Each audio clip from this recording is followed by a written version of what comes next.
Hello friends, welcome to शाखा study. दोस्तों, आज की वीडियो में हम लेकर आए हैं डीएसएसबी 2026 के लिए जो हमारे जनरल पेपर के प्रैक्टिस सेट्स की सीरीज चल रही है। उसमें आज हमारा 31वां प्रैक्टिस सेट है। इससे पहले 30 प्रैक्टिस सेट हमने अपलोड कर दिए हैं। आई होप कि आपको ये सभी प्रैक्टिस सेट समझ में आ रहे होंगे और आपने ये प्रैक्टिस सेट देख लिए होंगे।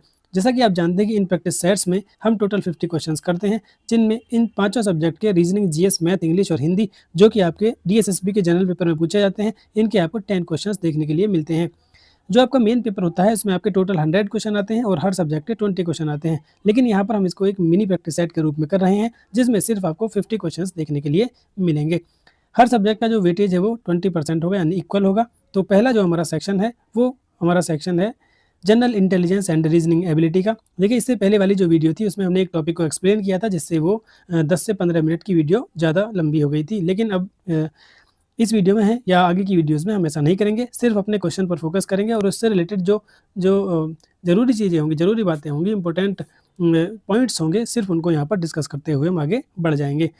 तो चलिए चलते हैं रीजनिंग के अपने पहले क्वेश्चन पर। तो पहला क्वेश्चन आपके सामने ये रहा। 8 people are sitting in 2 parallel rows, people in each row such that there is an equal distance. अच्छा, यहाँ पर देखिए 8 लोग बैठे हुए हैं 2 रो में, आमने सामने 2 रोज बनी हुई हैं।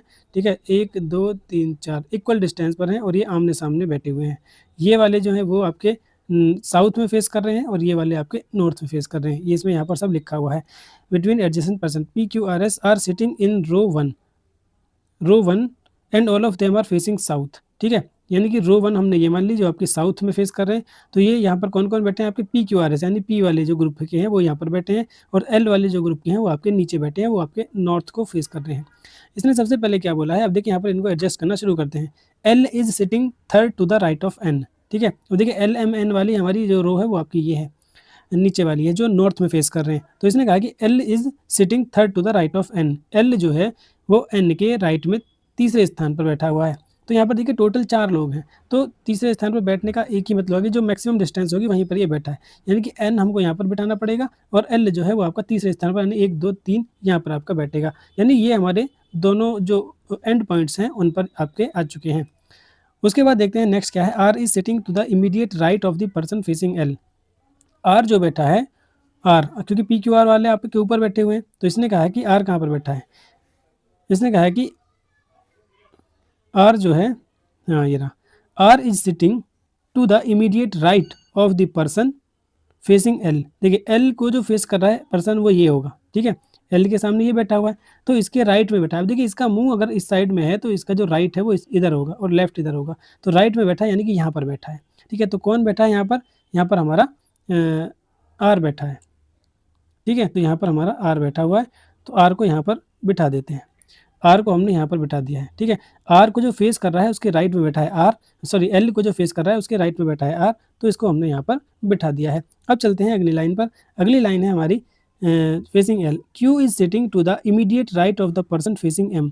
क्यू जो है, क्यू इज सिटिंग, क्यू बैठा है, पी क्यू ऊपर ही है, ऊपर ही कहीं आएगा, कहाँ बैठा है? Q is sitting immediate right of the person facing M. Q M उस पर्सन के राइट में बैठा है जो एम को फेस कर रहा है। अब एम आपका या तो यहाँ होगा या तो यहाँ होगा, अभी हमें पता नहीं है। अगर यहाँ पर एम है हमारा, ठीक है, तो जो क्यू है वो आपका यहाँ होगा। अगर एम आपका यहाँ है तो क्यू जो होगा वो यहाँ पर हमारा यहाँ होगा, लेकिन अभी हमें कुछ भी नहीं पता है, तो हम यहाँ पर कुछ नहीं कह सकते हैं अभी। तो आगे चलते हैं, फिर आगे इसको ये क्लियर हो जाएगा। M is sitting to the immediate left of the person facing S. अब इसने क्या बोला है? देखिए इसने बोला है कि एम जो है वो sitting to the immediate left of the person facing S. जो पर्सन एस को फेस कर रहा है उसके उसके लेफ्ट में बैठा है, उसके लेफ्ट में बैठा है। ठीक है, तो लेफ्ट में बैठने का मतलब ये है कि जो पर्सन आपका एस को फेस कर रहा है, तो एस को देखिए, अगर एस को आपका ये एस अगर हम यहाँ पर लेते हैं तो एस को फेस करेगा, ये इसके लेफ्ट में बैठ नहीं सकता है क्योंकि इसके लेफ्ट में ऑलरेडी एन बैठा हुआ है। ठीक है, तो एस हम यहाँ पर नहीं ले सकते हैं। ठीक है, दूसरी बात, एस हम यहाँ पर भी नहीं ले सकते क्योंकि इसके लेफ्ट में कोई है ही नहीं। तो ये दो दो जो प्लेसेस हैं वो हमारे यहाँ पर कैंसिल हो जाते हैं। उसके बाद देखिए एक प्लेसेस आपका ये है, तो ये तो ऑलरेडी फिक्स है, यहाँ पर आर बैठ चुका है, तो एस के लिए एक ही जगह बचती है, वो है आपकी यहाँ पर। ठीक है, एस के सामने आ गया एल, तो एल के लेफ्ट में बैठा है एम, यानी कि एम हमारा यहाँ पर आ जाएगा और ये वाला जो एम की जगह है वो यहाँ पर खत्म हो जाएगी। तो अब यहाँ पर हम इसको सही से रख देते हैं। यहाँ क्या था हमारा? यहाँ हमारा एल था और एल के बराबर में आपका आ जाएगा एम। उसके बाद ये देखिए क्या थे? एल एम एन और ओ थे, तो अब यहाँ पर हमारा क्या आ जाएगा, ओ आ जाएगा। ठीक है, क्योंकि 3 बैठ चुके हैं, 1 बचा है, तो 1 ही आपका यहाँ पर आ जाएगा। अब जो इससे पहले वाली लाइन थी, पहले वाली लाइन क्या थी आपकी, क्यू वाली, Q is sitting to the immediate right of the person facing M. देखिए एम को फेस कर रहा है आर, तो आर के राइट में क्यू बैठा है। ठीक है, आर के राइट में हमारा क्यू बैठा है, तो क्यू को हम यहाँ पर बैठा देते हैं। अब यहाँ पर भी देखिए 1 बचा है, पी क्यू आर एस थे, तो पी आपका यहाँ पर बैठ जाएगा। तो सभी लोग जो हैं वो हमारे यहाँ पर बैठ चुके हैं। तो अब हमसे जो क्वेश्चन पूछा है, हम क्वेश्चन का आंसर दे देंगे। Who among the following is sitting opposite to N. N के अपोजिट में यहाँ पर कौन बैठा है, एन आपका यहाँ पर है, एन के अपोजिट में आपका पी बैठा हुआ है। ऑप्शन नंबर आपका कौन सा है, ऑप्शन नंबर 1 जो पहला ही आपका करेक्ट हो जाएगा। चलते हैं क्वेश्चन नंबर 2 पर। क्वेश्चन नंबर 2 आपके सामने ये रहा, what should come in place of question mark. ये देखिए इसमें बताना है, सीरीज चल रही है आपकी, क्वेश्चन मार्क की जगह पर क्या आएगा। तो देखते हैं पहले क्या डिफरेंस है। तो देखने से देखिए यहाँ पर पता चल रहा है कि 75 दूनी 150 होता है, ये लगभग दुगना है। 15 दूनी 30, ये भी लगभग दुगना है। 30 दूनी 60, ये भी लगभग दुगना है। और 60 दूनी 120, ये भी लगभग दुगना है। तो यहाँ पर देखते हैं अब कितने का डिफरेंस यहाँ पर है। तो देखिए 75 में अगर इसमें हम 2 की मल्टीप्लाई करेंगे तो 75 दूनी होता है 150, तो ये आ जाएगा आपका 1500, सॉरी 1500 आएगा। ठीक है, ये आपका 1500 आएगा।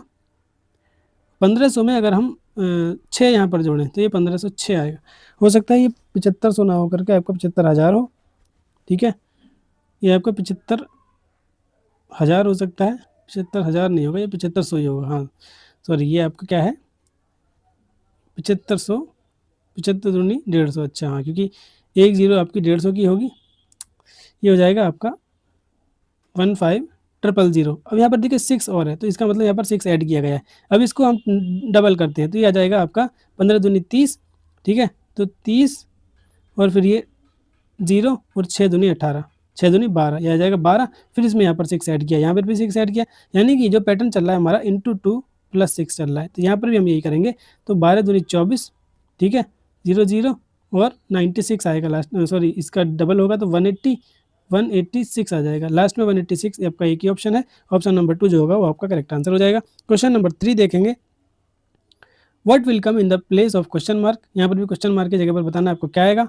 अगर इंटरचेंज करते हैं प्लस को माइनस से और मल्टीप्लाई को डिवाइड से, ये डिवाइड है यहाँ पर, इसको करेक्ट कर लेंगे।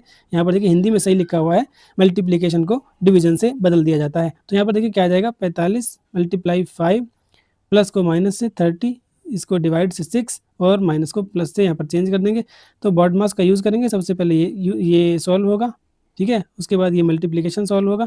तो 45 पंजे अगर हम यहाँ पर डायरेक्टली कर लें, क्योंकि इसका इससे कोई ज़्यादा रिलेशन यहाँ पर है नहीं, अलग अलग हम कर सकते हैं। तो 45 की जब हम यहाँ पर 5 में मल्टीप्लाई करेंगे तो ये हमारा आ जाएगा 225। ठीक है, माइनस 6 पंजे 30 और प्लस 12। ठीक है, तो 12 में से 5 गए, बचेगा आपका 7, और 7 जब इसमें जोड़ेंगे तो ये हमारा क्या आ जाएगा, ये आ जाएगा हमारा 232। ऑप्शन नंबर फर्स्ट आपका करेक्ट हो जाएगा। क्वेश्चन नंबर 4 पर चलते हैं। क्वेश्चन नंबर 4 आपके सामने ये रहा, LMNOPQ each scored different marks, only 2 people score more marks than Q। अच्छा, तो यहाँ पर हमें बताना है कि मार्क्स जो है कितने लोग हैं, 2 4 और 6 लोग हैं यहाँ पर, और इनके कुछ इन्होंने अलग अलग अंक प्राप्त किए हैं। तो इसे कह रहा है कि ओनली 2 पीपल, ओ से सिर्फ 2 लोगों ने ज़्यादा मार्क्स प्राप्त किए हैं। इसका मतलब 3 लोग जो होंगे वो आपके नीचे होंगे। ठीक है, तो ओ से ज़्यादा 2 हैं। क्यू स्कोर्ड लेस देन ओ, क्यू ने ओ से कम मार्क्स प्राप्त किए, लेकिन कितने प्राप्त किए अभी ये पता नहीं है। ठीक है, क्यू स्कोर्ड लेस देन ओ, क्यू स्कोर्ड लेस देन ओ, अभी ये पता नहीं है, यहाँ आएगा, यहाँ आएगा, यहाँ आएगा। ठीक है, तो इसलिए अभी हम इसको छोड़ देते हैं, क्योंकि क्यू की जो प्लेस है वो कन्फर्म नहीं है। उसके बाद देखते हैं सेकेंड क्या है, क्यू ने एन से अधिक और पी से कम, क्यू ने एन से अधिक और पी से कम, यानी कि एक जो है आपका ये तीनों एक साथ आने चाहिए, पी क्यू और एन, पी क्यू और एन। तो ये आपके कहाँ पर आ सकते हैं, देखिए 3 जगह आपकी यहीं पर बची हुई है, तो ये आपके यहीं पर आएंगे। लेकिन थोड़ा सा और वेट कर लेते हैं, आगे देखते हैं। आगे क्या है आपके, क्यू ने एन से अधिक और पी से कम, क्यू ने ओ से कम अंक प्राप्त किए हैं। अच्छा, अब देखिए यहाँ पर अब क्लियर हो चुका है कि जो ये आएगा ये आपका नीचे ही आएगा। तो क्यू आपका हम कहाँ पर रख सकते हैं, क्यू आपका यहाँ पर रख देंगे, क्योंकि ओ से कम है तो नीचे आएगा। क्यू आपका यहाँ आएगा, पी आपका यहाँ पर है, और एन आपका यहाँ पर आ जाएगा। उसके बाद हमारे पास 2 और बचे हैं। 2 क्या है, एम ने ओ से अधिक अंक प्राप्त किए, एम जो है उसने ओ से अधिक अंक प्राप्त किए हैं। ठीक है, एल ने अधिकतम अंक प्राप्त किए हैं। तो देखिए ये भी यहाँ पर क्लियर हो गया, एल ने सबसे ज़्यादा, एम ने ओ से ज़्यादा, ठीक है, और क्यू ने ओ से कम, तो ये यहाँ पर आ गया। अब यहाँ पर देखिए क्वेश्चन क्या पूछा है, उनमें से किसने दूसरे सबसे कम अंक प्राप्त किए। तो सबसे कम में सेकंड नंबर पर आपका कौन है, क्यू है, यानी कि नीचे से दूसरा स्थान इसने पूछा है, तो क्यू आपका करेक्ट आंसर हो जाएगा। ऑप्शन नंबर 2 जो होगा वो बिल्कुल सही होगा। चलते हैं क्वेश्चन नंबर 5 पर। क्वेश्चन नंबर 5 आपके सामने ये रहा। ए का मतलब है डिवाइड, बी का मतलब है मल्टीप्लिकेशन, सी का मतलब है प्लस और डी का मतलब है माइनस। तो बताइए कि रिजल्टेंट किसका रिजल्टेंट जो है वो 22 आएगा। तो यहाँ पर हमें इन सबको करके देखना होगा। देखिए 100, ए की वैल्यू क्या है, यहाँ पर ए की वैल्यू क्या है, डिवीजन है, ठीक है। ए की वैल्यू क्या है, यहाँ पर डिवाइड है, ए का मतलब डिवाइड है, डी का मतलब जो है वो आपका माइनस है, बी का मतलब आपका यहाँ पर मल्टीप्लिकेशन है, और सी का जो मतलब है वो यहाँ पर प्लस दिया हुआ है। तो सबसे पहले बॉडमास में हम इसको यूज़ करेंगे, तो यह आ जाएगा 50 और 50 माइनस ये 25 इंटू 2, तो ये भी आपका क्या आ जाएगा 50 आ जाएगा, और प्लस 20, तो 50 से 50 कट जाएगा, 20 आंसर आएगा। लेकिन हमारा आंसर जो है वो 22 आना चाहिए, तो पहला आंसर हमारे यहाँ पर गलत हो गया। दूसरा वाला देखते हैं। ए की वैल्यू यहाँ पर डिवीजन है, तो 80 डिवाइडेड बाई 4, तो यहाँ पर आ जाएगा 20। बी का मतलब क्या था हमारा, बी का मतलब था हमारा मल्टीप्लिकेशन, तो मल्टीप्लाई 2, और उसके बाद जो आ जाएगा हमारा सी का मतलब था हमारा प्लस, सी का मतलब है प्लस 10, और डी का मतलब है -8। इसको करके देखते हैं 40, और ये कितना आ जाएगा आपका 2, तो ये आपको 42 आ रहा है, ये भी गलत हो जाएगा। उसके बाद देखते हैं 20 डिवाइडेड बाई 2, यानी कि ये आ जाएगा 10। सी की वैल्यू हमारी यहाँ पर क्या है, सी की वैल्यू हमारी प्लस 16, बी की वैल्यू है आपकी मल्टीप्लिकेशन, तो इंटू 2, और डी माइनस है तो 6 आ जाएगा। 16 दूनी 32, 32 और 10 42 में से 6 गए, ये भी आपका 36 आ रहा है, तो ये भी आंसर नहीं होगा। एक ही मात्र ऑप्शन बचा है जो आपका करेक्ट आंसर होगा। चाहे तो आप इसको वेरीफाई भी कर सकते हैं। देखिए एक बार वेरीफाई कर भी लेते हैं, तो 60/2 ये आ जाएगा आपका 30, डी का मतलब माइनस है 5, बी का मतलब यहाँ पर क्या है मल्टीप्लिकेशन है 5 गुणा 3, और सी का मतलब यहाँ पर क्या है आपका, सी का मतलब आपका यहाँ पर प्लस है +7, ठीक है। तो 30 माइनस 15, 15 आ जाएगा, और 15 में जब आप 7 ऐड करोगे तो आपका 22 आ जाएगा, ठीक है। 22 आपका यहाँ पर करेक्ट आंसर होगा, तो ऑप्शन नंबर 4 जो हो जाएगा वो आपका करेक्ट आंसर हो जाएगा। क्वेश्चन नंबर 6 पर चलिए। अच्छा, ये जो 3 लेटर के वर्ड दे रखे हैं, इन पर बेस ये क्वेश्चन है। इसने कहा है कि यदि प्रत्येक अक्षर को अंग्रेजी वर्णमाला के अगले अक्षर में बदल दिया जाए तो इस प्रकार बने अक्षर समूह में कोई स्वर नहीं होगा, ऐसे कितने होंगे, ठीक है। तो देखिए स्वर कितने होते हैं आपके, 5 होते हैं। इसको मैं एक बार आपको एक ट्रिक बता देता हूँ। स्वर आपके कितने होते हैं, 5 होते हैं। क्या, ए, ई, आई, ओ, यू। इसने कहा है कि अगर सारे अक्षरों को एक आगे बढ़ा दिया जाए, ठीक है, तो मतलब वोवल नहीं आना चाहिए। अगर वोवल आ गया तो हम उसको काउंट नहीं करेंगे। तो देखिए ए से पहले क्या होता है हमारा, ए से पहले वैसे तो कुछ नहीं होता, लेकिन हम जेड को मान लेते हैं, लेकिन जेड को एक आगे बढ़ाएंगे तो ए पर पहुंच जाएगा। ई से पहले क्या होता है आपका, डी होता है, ठीक है। ई से पहले क्या, डी। आई से पहले क्या होता है हमारा, जी होता, सॉरी एच होता है। आई से पहले आपका एच होता है। ओ से पहले आपका एन होता है, और यू से पहले आपका टी होता है। तो हमें बस क्या देखना है, हमें देखना है कि जिन भी इन 3 लेटर के पेयर में जिनमें भी ये आ रहा होगा उसमें एक आगे बढ़ाएंगे तो हमारे पास क्या आ जाएगा, वोवल आ जाएगा। तो वोवल आ जाएगा तो हम इसको काउंट नहीं करेंगे। क्या किसी में जेड है, जेड नहीं है। क्या किसी में डी है, तो यहाँ पर देखिए डी भी नहीं है। क्या किसी में एच है, एच देखिए इसमें है, इसका मतलब इसमें वोवल आएगा, तो इसको हम काउंट नहीं करेंगे। क्या किसी में एन है, एन यहाँ पर है देखिए लास्ट वाले में, तो आपका एन भी हम यहाँ पर काउंट नहीं करेंगे। टी किसी में है तो टी आपका देखिए इसमें भी है, और सेकंड वाले में भी है, तो सेकंड वाला पहले ही कर चुका है। अब देखिए सी ओ बी, यहाँ पर सी ओ बी कहीं भी नहीं है। इसका मतलब इनको जब हम एक आगे बढ़ाएंगे तो वोवल आपका नहीं आएगा। तो एकमात्र जो हमारा बचेगा, यानी एक आगे बढ़ाने पर उसमें कोई भी स्वर नहीं होगा, कोई भी वोवल आपका नहीं होगा। तो आंसर आपका क्या हो जाएगा, आंसर नंबर 4। एक ही वर्ड ऐसा है जिसको एक नंबर आगे बढ़ाएंगे तो उसमें कोई भी वोवल आपका नहीं आएगा। इसको कैसे याद रखते हैं, जा, दे, ही, नो, तू, कुछ भी ट्रिक बना लीजिए, इसको आप याद रख सकते हैं। आप चाहें तो इनको एक एक आगे भी लिख सकते हैं, जैसे ए का बी, ई का एफ, ठीक है, और इसकी पूरी ट्रिक आप बना सकते हैं। क्वेश्चन नंबर 7 देखिए। क्वेश्चन नंबर 7 क्या है आपका, 2 seats of number are given below. अच्छा, 2 सेट्स, सॉरी सीट्स नहीं, शॉर्ट सेट्स, 2 सेट दिए हैं, इनमें कोई पैटर्न फॉलो हो रहा है, बताने की इन चारों में से कौन सा है जो सेम पैटर्न को फॉलो करता है। तो पहले पता करते हैं कि इनमें क्या पैटर्न फॉलो हो रहा है। देखिए 6 से आया 12, ठीक है, तो ये डबल हो रहा है। और आगे देखते हैं 9 से आया 15, यानी कि यहाँ डबल नहीं हो रहा है। इसका मतलब ये है कि ये 2 की मल्टीप्लाई नहीं है, बल्कि यहाँ पर 6 ऐड किया है। तो 6 में देखिए +6 किया तो यहाँ 12 आया, और 9 में 6 ऐड किया तो यहाँ पर 15 आ गया। इसका मतलब ये पता चलेगा कि पहले +6 हुआ है। उसके बाद 12 से आया 17, यानी कि यहाँ पर +5 हो रहा है, और 15 से आया 20 तो यहाँ पर भी आपका +5 हो रहा है, और 17 से आया 21, यानी कि यहाँ 7 4 11, 4 प्लस हुआ, और 20 से 24 यहाँ भी आपका +4 हुआ है। तो बस हमें ऐसा ही ऑप्शन देखना है जिसमें पहले 6 हुआ हो, फिर +5 और +4, वही जो होगा हमारा आंसर हो जाएगा। देखिए 15 में हमने 6 जोड़ा तो 21 आया, बिल्कुल सही है। 21 में हम 5 जोड़ेंगे तो हमारा 35 नहीं आएगा, इसका मतलब पहला वाला जो है आंसर हमारा नहीं होगा। दूसरा है 10, 10 में 6 जोड़ा 16 आया, बिल्कुल सही है। 16 से देखिए ये 39 आ गया, तो ये भी आपका गलत होगा। 12 से चलते हैं, 12 और 6 18, बिल्कुल सही है। 18 से 29 आया, ये भी आपका गलत हो जाएगा। एकमात्र ऑप्शन बचा, यही आंसर होगा, चाहे तो वेरीफाई कर सकते हैं। देखिए 11 और 6 16, ठीक है, 16 और सॉरी 11 और 6 17, 17 और 5 होता है आपका 22 और 22 और 4 होता है 26, तो फोर्थ वाला आपका यहाँ पर करेक्ट आंसर हो जाएगा। चलते हैं अपने नेक्स्ट क्वेश्चन, क्वेश्चन नंबर 8 पर। क्वेश्चन नंबर 8 आपके सामने ये रहा। यहाँ पर भी 2 सेट्स दिए हैं और इनमें जो पैटर्न फॉलो हो रहा होगा आपको इसमें देखकर बताना है कि किस में वो पैटर्न आपका फॉलो हो रहा है, ठीक है। तो देखिए 3 से आया 7, 3 से आया 7, यानी कि अगर 3 का डबल करके हम ऐड करें, 3 दूनी 6 और 1 7, लेकिन यहाँ पर देखिए 4 दूनी 8 और 1 9 आना चाहिए था। इसका मतलब ये है कि डबल यहाँ पर भी नहीं हो रहा है। तो 3 में देखिए ऐड करके देखते हैं, 3 में 4 ऐड हुआ है, 3 और 4 7, और यहाँ भी 4 में 4 ऐड हुआ है, 4 में 4 ऐड हुआ है, तो आपका क्या हो गया 8 आ गया। अब देखिए 7 से आया 14 और यहाँ पर 8 से आया 16, तो यहाँ पर क्या है, सेकंड में आपका इंटू 2 हुआ है, दो मतलब उसको दुगना कर दिया गया है। उसके बाद 14 से आया 10 और 16 से आया 12, यानी कि थर्ड स्टेप में क्या है आपका -4 हुआ है। तो बस अब हमें देखना है कि इनमें से कौन सा ऐसा ऑप्शन है जिनमें ये आपका पैटर्न फॉलो हुआ है। तो सबसे पहले +4, 9 और 4 13 सही है, 5 4 9 ये भी सही है, 6 और 4 10 ये भी सही है, 7 4 11 ये भी सही है। पहले से हमें कुछ भी पता नहीं चला, कोई भी एलिमिनेट आपका नहीं हुआ है। सेकंड पर चलते हैं। सेकंड में आपके इंटू 2 करना, 13 दूनी 26, 9 दूनी 18, 10 दूनी 20 नहीं है, 11 दूनी 22, एक आपका एलिमिनेट हो चुका है। आगे आपका -4 करना है, तो 26 में से 4 गया, 26 में से 4 गया आपका -4 आया, ठीक है। 26 में से 4 गया 22 आया, इसका मतलब पहला वाला तो आपका सही है। 12 में से 4 हमने यहाँ पर अगर माइनस करा तो कितना आएगा, 12 में से सॉरी ये तो क्योंकि हाँ 5 और 4 9, 9 दूनी 18, और देखिए अच्छा हाँ यहाँ पर हमें देखिए 12 में प्लस ऐड हो रहा है, यहाँ पे प्लस हो रहा है, लेकिन हमको माइनस करना है, तो ये भी आपका आंसर नहीं होगा, ठीक है। और थर्ड वाला, अगर हम फोर्थ वाले की बात करें, फोर्थ वाले की अगर बात करें तो देखिए ये क्या है आपका 7 7, और यहाँ तक तो कन्फर्म था ही आपका। 11 दूनी 22, और 22 में हमसे हमें 4 माइनस करना था, लेकिन यहाँ पर 4 ऐड हुआ है, तो ये भी आपका आंसर नहीं होगा। आंसर जो हो जाएगा आपका फर्स्ट वाला करेक्ट होगा, ठीक है, क्योंकि फर्स्ट वाले में हमारा बिल्कुल सेम पैटर्न वही फॉलो हुआ है जो कि ऊपर 2 में हो रहा है। देखिए 9 और 4 13, 13 दूनी 26, और 26 में से 4 घटाएंगे तो 22, यानी पहला वाला करेक्ट आंसर हो जाएगा। इसने इस पैटर्न को फॉलो किया है। क्वेश्चन नंबर 9 देखते हैं। क्वेश्चन नंबर 9 आपके सामने ये रहा।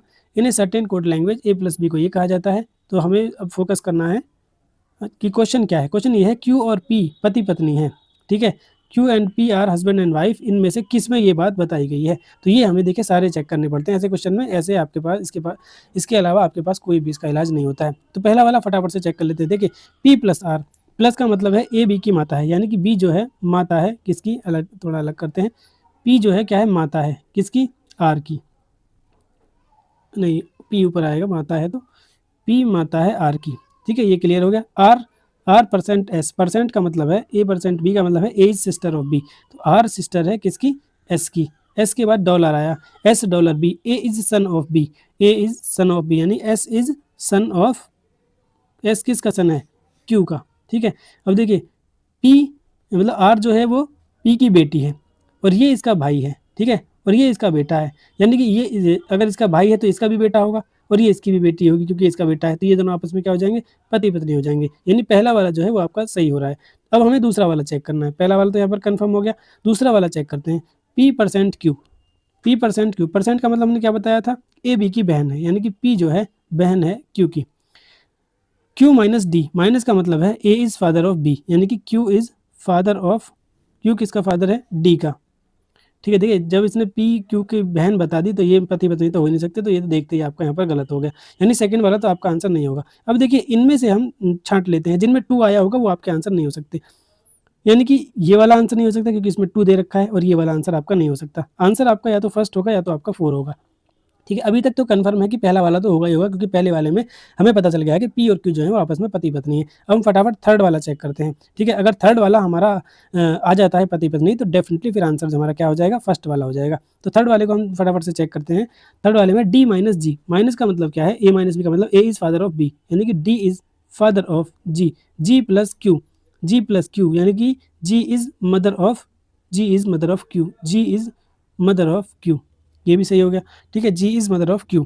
उसके बाद देखते हैं next, G is mother of Q। उसके बाद देखते हैं Q माइनस F, माइनस का मतलब है ए बी का पिता है, ठीक है, ए बी का क्या है, पिता है, तो Q इज फादर ऑफ किसका, Q is father of F, Q F का पिता है। उसके बाद बात करते हैं F%, परसेंट का मतलब क्या है, ए इज सिस्टर ऑफ बी, यानी कि एफ जो है वो सिस्टर है किसकी, जी की। ठीक है, अब जी डॉलर, डॉलर का मतलब है ए बी का पुत्र है, यानी कि जी जो है वो पुत्र है किसका, किसका लास्ट में आपका पी, पी का। ठीक है, अब देखिए क्यू, क्यू की बेटी है एफ और इसका भाई है ये, तो इसका मतलब क्यू का बेटा हुआ। और देखिए पी जी का पापा है, पी जो है वो जी का पापा है, तो और एफ जो है वो जी की बहन है, तो पी इसका भी पापा हुआ, यानी इसकी बेटी हुई। ये कब हो सकती है, जब ये दोनों आपस में पति पत्नी होंगे। यानी कि यहाँ से कंफर्म हो गया कि थर्ड वाले में भी हमको ये पता चल रहा है कि पी और क्यू जो है वो आपके पति पत्नी है। अब देखिए पहला वाला तो कंफर्म था ही, इसमें हमें थर्ड और मिल गया, तो फोर्थ हमें करने की जरूरत नहीं है, तो ऑप्शन नंबर 1 आपका यहाँ पर करेक्ट आंसर हो जाएगा। चलते हैं क्वेश्चन नंबर 10 पर। क्वेश्चन नंबर 10 आपका ये रहा, ये क्या है, आपके 6 फ्लोर पर रहते हैं, ये 6 लोग हैं, तो आपको बताना है कि जे और एल के बीच में कितने लोग रहते हैं, जे और एल के बीच में कितने लोग यहाँ पर रहते हैं। तो 6 फ्लोर बना लेते हैं, पहला, दूसरा, तीसरा, चौथा, पांचवा और छठा। अब जैसे जैसे ये बोल रहा है ऐसे ऐसे ही करते हैं। पहला कह रहा है कि एल जो है वो 2 नंबर की मंजिल पर रहता है, एल जो है सेकेंड फ्लोर पर रहता है। ठीक है, आई और ये क्या, अच्छा इंग्लिश में देखते हैं क्या है, L live on the second floor, only 3 people live in I and L, I और एल के बीच में 3 लोग रहते हैं। तो आई देखिए नीचे तो रह नहीं सकते क्योंकि सेकंड फ्लोर पर तो एल ही है, 1 2 3, अब यहाँ पर कौन आ जाएगा, आपका आई आ जाएगा, यानी कि टॉप फ्लोर पर कौन हो गया आपका, टॉप फ्लोर पर आपका आई यहाँ पर हो गया। उसके बाद देखते हैं नेक्स्ट क्या कहा है इसने, इसने कहा है सी एल के नीचे एक मंजिल पर रहता है, सी जो है एल के नीचे एक मंजिल पर रहता है, एक ही मंजिल है सी एल के नीचे, तो सी आपका यहाँ पर आ गया। ठीक है, ये भी आपका क्लियर हुआ। अब हमारे पास 3 मंजिल बची हैं और 3 लोग बचे हैं, इनको फटाफट से बैठाते हैं। ये कह रहा है के एक सम संख्या वाली मंजिल पर रहता है, के एक सम संख्या वाली, तो सम संख्या यानी इवन नंबर आपका एक ही बचा है 4, तो के आपका यहाँ आ जाएगा। उसके बाद इसने कहा है कि बी एक विषम संख्या वाली मंजिल पर रहता है लेकिन 5 पर नहीं रहता, 5 पर नहीं रहता, तो आपका डेफिनेटली 3 बचा है, 3 पर रहता होगा कौन, कौन आपका बी, बी आपका यहाँ आ गया, और एक बचा है अब वो आपका 5th फ्लोर पर आ जाएगा, तो वो कौन है आपका, ये आपका जे बचा, तो जे आपका यहाँ पर आ गया। इसने पूछा है कि जे और एल के बीच में कितने लोग रहते हैं। जे आपका कहाँ है, जे आपका ये रहा, एल कहाँ है, एल आपका ये रहा, इसके बीच में कितने लोग रहते हैं, 1 और 2, 2 लोग रहते हैं। ऑप्शन नंबर 2 आपका करेक्ट आंसर हो जाएगा। इस तरह से रीजनिंग के 10 क्वेश्चन आपके यहाँ पर कंप्लीट हो जाते हैं। चलते हैं अपने नेक्स्ट सेक्शन पर। नेक्स्ट सेक्शन आपका जनरल अवेयरनेस का, जिसके हमको यहाँ पर 10 क्वेश्चन करने हैं। चलते हैं फर्स्ट क्वेश्चन पर। फर्स्ट क्वेश्चन है, जनगणना 2011 के अनुसार निम्नलिखित डेटा का मिलान करना है। ठीक है, अकॉर्डिंग टू सेंसस 2011। यहाँ पर अच्छा शहरी आबादी की पॉपुलेशन आपको बतानी है कि अर्बन पॉपुलेशन कितनी है, दिल्ली में कितनी है, चंडीगढ़ में कितनी है, लक्षद्वीप में कितनी है और दमन दीव में कितनी है। ठीक है, तो देखिए सबसे ज़्यादा तो सबसे ज़्यादा जो आपकी शहरी आबादी है वो कहाँ पर है, वो आपकी चंडीगढ़ में है। ठीक है, तो ये अगर आपको बात पता होगी तो यहाँ पर इजीली आप इस क्वेश्चन को कर सकेंगे। ठीक है, चंडीगढ़ में सबसे ज़्यादा दिल्ली में है 97.5, हाँ दिल्ली में है। तो पहले का हो जाएगा आपका डी, पहले का हो जाएगा आपका डी, ये रहा पहले का डी 97.5। उसके बाद आपकी चंडीगढ़ में है, तो चंडीगढ़ आपका सेकंड नंबर पर हो जाएगा 97.25। उसके बाद लक्षद्वीप और दमनदीव। तो यहाँ पर देखिए पहले ऑप्शन देख लेते हैं, पहले का डी है और दूसरे का आपका पहला है, पहले दूसरे का ए है, पहले का डी दूसरे का सी, ये गलत हो गया, पहले का डी दूसरे का ए, ऑप्शन 4 एकमात्र आपका आंसर है, वही आपका करेक्ट हो जाएगा। तीसरे का बी है, यानी लक्षद्वीप में 78.2 हो जाएगी और आपकी दमनदीव में 75.17 हो जाएगी। तो ये जो होगा फोर्थ वाला आपका करेक्ट आंसर होगा। क्वेश्चन नंबर 2 पर देखिए, क्वेश्चन नंबर 2, निम्नलिखित में से कौन किसी भारतीय राज्य की पहली महिला मुख्यमंत्री बनी थी। ठीक है, कौन थी जो भारत के किसी एक राज्य की पहली मुख्यमंत्री बनी। सुचेता कृपलानी, सरोजनी नायडू, जयललिता, फिर विजय लक्ष्मी पंडित। तो वह कौन थी आपकी दोस्तों, हमने इसका पहले भी एक प्रैक्टिस सेट में आपको बताया था कि वो थी आपकी सुचेता कृपलानी। ठीक है, सिर्फ सुचेता कृपलानी थी वो आपकी यूपी की सीएम बनी थी। कब से कब तक, 1963 टू 1967 तक ये उत्तर प्रदेश की चीफ मिनिस्टर रहीं, और ये उस समय तक भारत की पहली महिला चीफ मिनिस्टर थी, पहली महिला मुख्यमंत्री थी। सरोजनी नायडू की अगर बात करें तो ये भारत के किसी एक स्टेट की पहली महिला गवर्नर रही थी, women governor of any Indian state, और वो कौन सा स्टेट था, वो भी आपका यूपी ही था। जयललिता की बात करें, जयललिता आपकी तमिलनाडु की फॉर्मर चीफ मिनिस्टर है, लेकिन पहली नहीं है। विजय लक्ष्मी पंडित की बात करें तो ये आपकी first women president of United nation general assembly. ठीक है, तो यहाँ पर जो आंसर सही होगा वो होगा आपका ऑप्शन नंबर 1 सुचेता कृपलानी, जो कि उत्तर प्रदेश की सीएम रही थी 1963 से 67 तक। क्वेश्चन नंबर 3 देखिए, भारत के निम्नलिखित राष्ट्रीय उद्यानों में कौन सा एक एशियाई शेरों का एकमात्र प्राकृतिक आवास है। देखिए इसके बारे में हमने पिछले ही प्रैक्टिस सेट में बहुत ही डिटेल में बताया था आपको। Which of the following national park in India is only natural habitat of Asiatic lion? Asiatic lions के लिए जो प्राकृतिक आवास है, जिम कॉर्बेट है, जिम कॉर्बेट नहीं है, काजीरंगा है, काजीरंगा भी नहीं है, मानस नहीं है, आपका गिर, गिर जो है आपका गुजरात का राष्ट्रीय उद्यान है, वहाँ पर आपके एशियाटिक लायंस जो है वो पाए जाते हैं। और हमने आपको बताया था कि 1913 में इनकी जो संख्या है वो सिर्फ 20 रह गई थी, लेकिन वर्तमान स्थिति यह है कि इनकी जो संख्या वो 600 से यहाँ पर ज़्यादा पहुँच गई है। जिम कॉर्बेट का हमने कल आपको बताया था कि जिम कॉर्बेट आपका कहाँ पर है, तो जिम कॉर्बेट जो है वो आपका उत्तराखंड में है। और ये किसके लिए जाना जाता है, ये आपका जो बंगाल टाइगर्स हैं, बंगाल टाइगर्स के लिए जाना जाता है। और ये भारत का पहला फर्स्ट नेशनल पार्क है, ठीक है, इसको पहला भारत का नेशनल पार्क घोषित किया गया था। काजीरंगा जो है वो कहाँ है आपका, वो आपका आसाम है। और इससे रिलेटेड क्वेश्चन कल के प्रैक्टिस सेट में था, ये किसके लिए है, ये आपका एक सींग वाला जो गैंडा होता है, एक सींग वाला गैंडा जो होता है आसाम में है, उसके लिए ये है जाना जाता है। मानस राष्ट्रीय उद्यान जो है ये भी आपका आसाम में ही है, ठीक है। और ये आप अपनी बायोडाइवर्सिटी के लिए जाना जाता है। और उसके अलावा इसमें क्या है, टाइगर्स भी पाए जाते हैं। तो यहाँ पर जो पूछा है आपका एशियाटिक लायंस के लिए एकमात्र घर जैसा स्थान जो है वो है आपका गिर, जो कि गुजरात में है। क्वेश्चन नंबर 3 देखिए, क्वेश्चन नंबर 3 आपके सामने ये रहा, in the employment context what is LFPR stands for? LFPR का अर्थ क्या है? तो LFPR का अर्थ होता है labour force participation ratio, labour force participation ratio. पहला ही ऑप्शन आपका यहाँ पर करेक्ट हो जाएगा।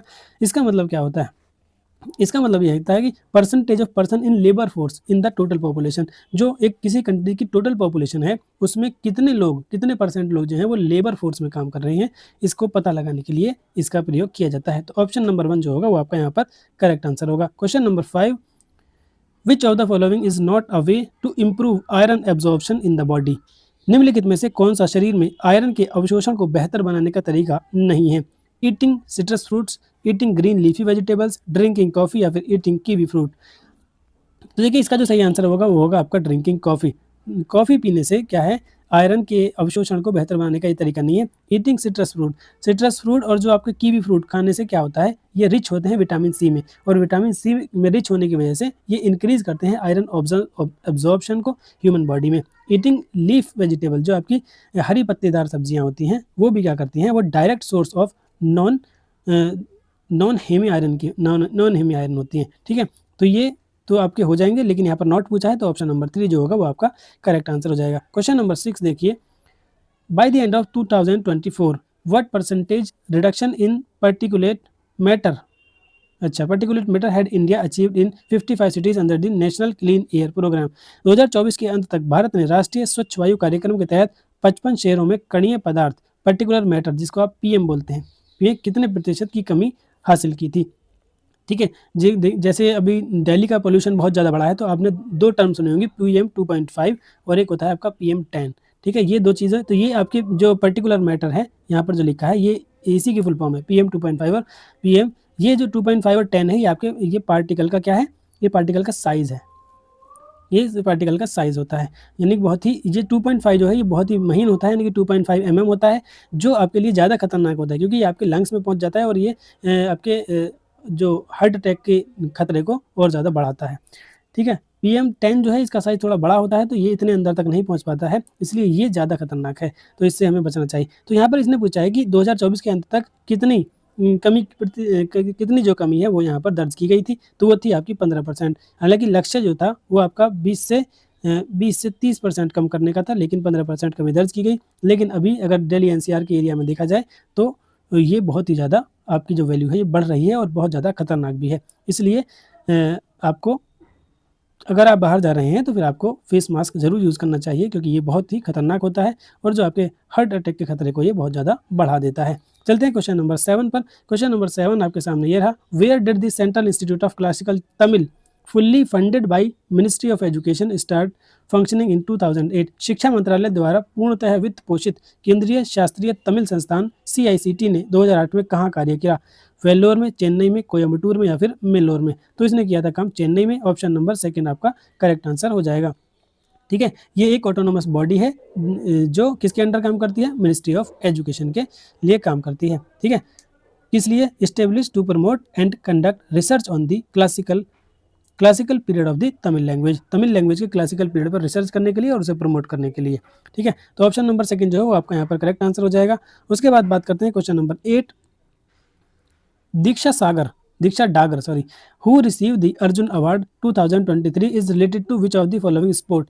दीक्षा डागर जिन्हें अर्जुन पुरस्कार 2023 प्राप्त मिला, उसके संबंध में निम्नलिखित किस खेल से है। उनका संबंध जो था वो गोल्फ से, एथलेटिक, बॉक्सिंग या फिर बैडमिंटन। तो दीक्षा डागर जो है वो आपकी गोल्फ से रिलेटेड थी। ऑप्शन नंबर 1 जो है आपका यहाँ पर करेक्ट आंसर हो जाएगा। ठीक है, अगर आप 2026 की तैयारी कर रहे हैं तो फिर आप देखिए 2025 में जिनको भी अर्जुन अवार्ड मिला है 2025 के लिए उनको जरूर पढ़ के आपको जाना है। क्वेश्चन नंबर 9 देखिए, क्वेश्चन नंबर 9 आपका ये रहा। जनवरी 2023 तक प्राप्त जानकारी के अनुसार निम्नलिखित में से किसे भारत की शास्त्रीय भाषा के रूप में सूचीबद्ध किया गया है। शास्त्रीय भाषा यानी क्लासिकल लैंग्वेज के रूप में 2023 तक की बात इसने की है। हिंदी, तुलु, तेलुगु या फिर बंगाली। तो यहाँ पर जो आपका सही आंसर होगा वो हो जाएगा तेलुगु। अगर प्रेजेंट की बात करें यानी 2023 तक की अगर पहले बात कर लें तो 2023 तक सिर्फ 6 लैंग्वेजेस जो थी वो आपकी क्लासिकल लैंग्वेज में आती थी। लेकिन अब अगर बात करें 2026 की बात करें तो अब 11 लैंग्वेजेस ऐसी हैं जो आपकी क्लासिकल लैंग्वेज में आती हैं, जो आपकी शास्त्रीय भाषा में आती हैं।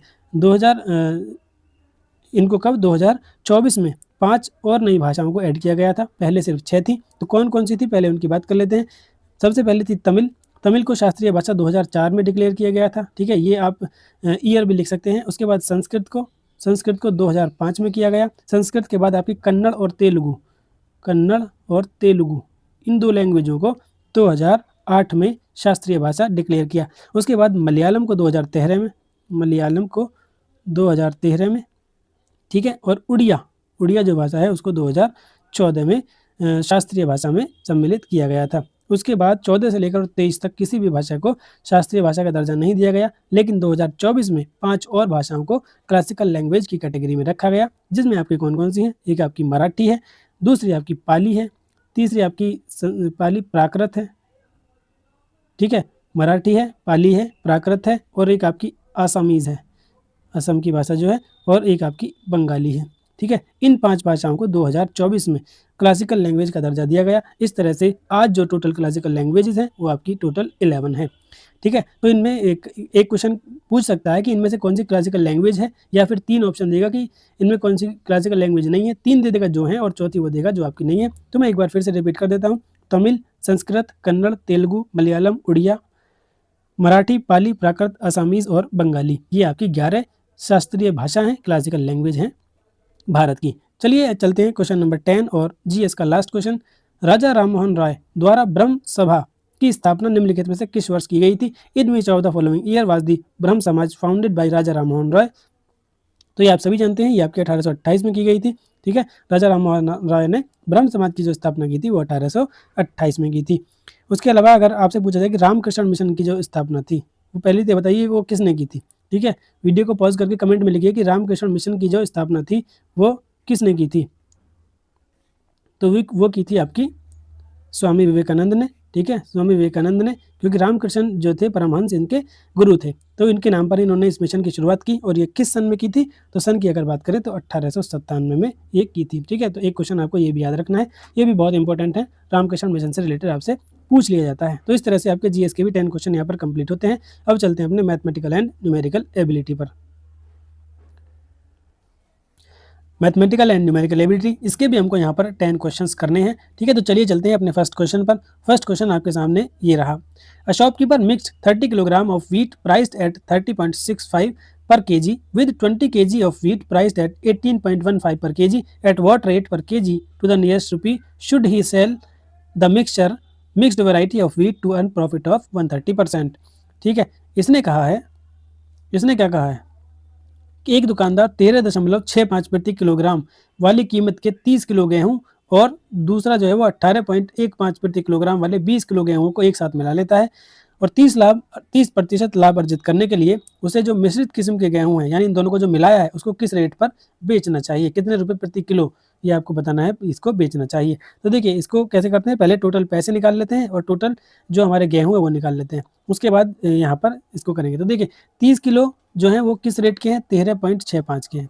ठीक है, 30 किलो, और जो 20 किलो हैं वो आपके किस रेट के हैं, 18.15 है। ठीक है, तो यहाँ पर देखिए ये प्योर कैलकुलेशन इसने एग्जामिनर ने आपसे यहाँ पर कराई है। तो कैलकुलेशन आप करेंगे तो ये आपका कितना आ जाएगा, ये आ जाएगा आपका 409.5, और जब इसकी आप करेंगे तो ये आ जाएगी आपकी 20 गुणा 18.15 तो आ जाएगा आपका 363। ठीक है, इन दोनों का जब आप ऐड करते हैं तो ये आ जाएगा आपका 772.5, 772.5, यानी कि इतने रुपए के उसने टोटल चावल जो खरीदे, और टोटल चावल थे कितने, 30 और 20 आपके 50 किलो थे। अब इसने कहा 50 किलो चावल उसने इतने रुपए के खरीदे। अब 1 किलो की कीमत हम यहाँ पर निकाल सकते हैं। 1 किलो की कीमत निकालने के लिए हम 772.5 को 50 से डिवाइड कर देंगे। इसको 50 से जैसे ही हम डिवाइड करते हैं तो आंसर जो आता है हमारा वो आता है 15.45, ठीक है, 15.45 पर केजी का जो मिक्सचर है। एक तरह से हम ये कह सकते हैं कि इस रेट पर उसने ये चावल खरीदे थे, अगर मिक्स की बात करें टोटल, क्योंकि कुछ 13 पॉइंट कुछ से खरीदे थे और कुछ ने 18.15 से खरीदे थे। तो इनका जो एवरेज आया है वो लगभग इसने 15.45 के रेट से 50 किलो गेहूँ खरीदे, तो कीमत से, हाँ, गेहूँ खरीदे तो इतने रुपए के वो बने थे। अब ये कह रहा है कि 30% का लाभ कमाने के लिए क्या करें। तो देखिए इसने 15.45 से खरीदा था, 15.45 से खरीदा, तो ये आपकी कितनी 100 की वैल्यू हो गई। अब हमें निकालनी वैल्यू कितनी है, 30% का प्रॉफिट चाहिए, तो 130 की वैल्यू हमें यहाँ पर निकालनी है। तो बस इसको सॉल्व कर लेंगे। 13 की मल्टीप्लाइज में जब हम यहाँ पर करते हैं तो ये आपका कितना आ जाता है, ये आ जाएगा 13 पंजे फटाफट 8, इसके बाद आएगा 0 आ गया, उसके बाद आपका 02, हाँ 13 कम 13 20 आ गया। अच्छा, तो ये आ जाता है आपका 20.085, ठीक है, ये इतना आता है। यानी लगभग अप्रॉक्सीमेटली यहाँ पर बात करें निकटतम रुपए में तो 20 रुपये के रेट से उसको जो है बेचना पड़ेगा। 20 रुपये के भाव पर उसको जो मिक्स किया है उसने बेचना होगा, तो उसको 30% का लाभ यहाँ पर हो जाएगा। तो ऑप्शन नंबर 4 जो होगा वो आपका यहाँ पर करेक्ट आंसर आ जाएगा। चलते हैं क्वेश्चन नंबर 2 पर। क्वेश्चन नंबर 2 आपका ये रहा, A and B can do a job in 11 and 21 days respectively. A work alone for 2 days and leave. उसके बाद उसने काम छोड़ दिया। The number of days required by B to complete the remaining job. A और B एक काम को 11 और 21 दिन में करते हैं, तो हमने मान लिया ए 11 दिन में करता है और बी उसको 21 दिन में करता है। दोनों का एलसीएम लेना हमारा पहला काम है, तो इन दोनों का जो एलसीएम आ जाएगा वो आ जाएगा आपका 231, ठीक है। 11 से कितनी बार जाएगा, 21 बार, 21 से कितनी बार जाएगा, 11 बार, ठीक है। यानी कि ए की एफिशिएंसी एक दिन में 21 यूनिट काम करने की है और बी की एफिशिएंसी एक दिन में 11 काम करने की है, 11 यूनिट काम करने की है। अब ये कहता है कि ए ने अकेले 2 दिन काम किया, तो ए की एफिशिएंसी है 21, 2 दिन इसने काम किया, किसने, ए ने, 2 गुणा 21 21, तो ये यानी कि इसने 42 यूनिट जो है 42 यूनिट इसने यहाँ पर काम कर लिया। टोटल काम जो था वो 231 था, तो जो बचा वर्क है 231 माइनस 42 रिमेनिंग वर्क की हम यहाँ पर बात कर रहे हैं, तो ये आपका कितना आ जाएगा, ये आ जाएगा आपका 189, ठीक है। ये कितना आ जाएगा, ये आपका 189 यूनिट वर्क बचा है। अब ये काम अकेले बी को करना है, तो बी एक दिन में कितना करता है, 11 करता है, तो 11 से इसको डिवाइड कर देंगे। ये आपका कितनी बार कटेगा, 11 एकम 11, ठीक है, 11 एकम 11 79 बचा है, तो 11 सत्ते 77, 77 और 2 बचा 11, 17 2 सही 17 सही 2/11 आपका यहाँ पर करेक्ट आंसर होगा। तो ऑप्शन नंबर 2 देखिए, ये आपका यहाँ पर करेक्ट आंसर हो जाएगा। ये आपके सब मिक्स्ड फ्रैक्शन लिखे हुए हैं, इससे कंफ्यूज ना हो कि ये कैसे लिखा हुआ है, ठीक है। ये 17 सही 2/11 जो दिन है उसको यहाँ पर लगेंगे पूरा काम कंप्लीट करने में। पूरा मतलब जो बचा हुआ काम है उसको कंप्लीट करने में। अगर आपसे पूछता कि टोटल काम कितने दिन में पूरा हुआ, तो जो 2 दिन का काम इसने किया था ए ने, उसको भी हम यहाँ पर ऐड कर देते तो आंसर हो जाता 19 सही 2/11, ठीक है। लेकिन यहाँ पर हमसे सिर्फ पूछा है कि बी को कितना टाइम लगेगा उसको बचे हुए काम को करने में, तो 17 2/11 जो होगा वो आपका यहाँ पर करेक्ट आंसर हो जाएगा। क्वेश्चन नंबर 3 देखिए, क्वेश्चन नंबर 3 आपके सामने ये रहा, अ सम of 75,000 invested at 8% per annum compounded half yearly. What will be the difference in interest earned between half yearly compounding and annual compounding after 2 years? देखिए question अच्छा है। इसने कहा है कि 75,000 की राशि 8% प्रति वर्ष की दर से अर्धवार्षिक और चक्रवृद्धि ब्याज पर निवेश की जाती है। अर्धवार्षिक, तो 2 वर्ष के बाद अर्धवार्षिक चक्रवृद्धि और वार्षिक चक्रवृद्धि के बीच अर्जित ब्याज का अंतर पता करना है। यानी कि 2 वर्ष के लिए एक तो आपको हाफ ईयरली कंपाउंड कराना है और एक आपको ईयरली कंपाउंड कराना है। तो देखिए हाफ ईयरली कंपाउंड कराएंगे तो रेट भी आपका हाफ हो जाएगा और जो आपका नंबर ऑफ ईयर्स हैं वो आपके डबल हो जाएंगे, कि 2 से हमें 4 की तरह उसको यूज़ करना पड़ेगा। तो देखिए पहले हम ईयरली का निकाल लेते हैं। ईयरली में आपकी क्या है, 8 है, तो 2 साल के लिए क्या हो जाएगा compound interest, 8 plus 8 into 8 divided by 100, तो जो आपका रेट हो जाएगा वो 16 और ये आ जाएगा 6864, यानी कि 16.64% आपकी रेट आ जाएगी। तो इससे हम यहाँ पर निकाल सकते हैं कि हमारा जो कितना ब्याज जो है वो यहाँ पर आ रहा है। तो हमारा जो अमाउंट प्रिंसिपल है वो 75,000 है।